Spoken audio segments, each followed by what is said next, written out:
Hey, and welcome back to another tutorial video. In this video, you will find out how you can schedule social media posts for free with Buffer. Buffer is an app that you can use to schedule posts on multiple social media accounts at once, and here's how you can do it. So go ahead and hit that subscribe button, and let's get into this. First of all, go over to your Google browser or any browser that you're using and search for Buffer. Go ahead and click on the first link that pops up, which will take you to the main website of Buffer here.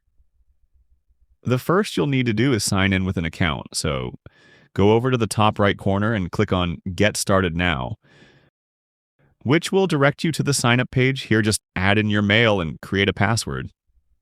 Once signed in, this is the main interface, and you can see the option to connect your social media accounts on the left side. So go ahead and choose whatever account you want to use for this. You can choose as many as you want. Like, I'm going to do Instagram. You can choose between a personal or professional profile. Next, you can just add in your account, choose your target.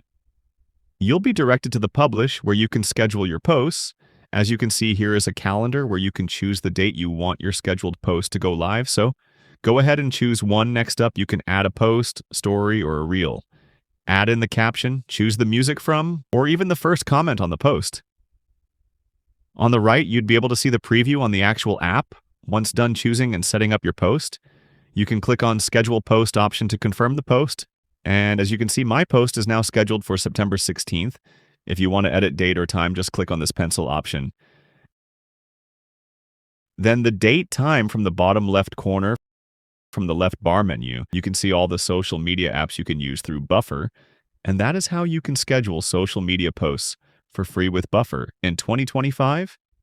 Thank you so much for watching this video, and make sure to subscribe for more quick and easy tutorials like this.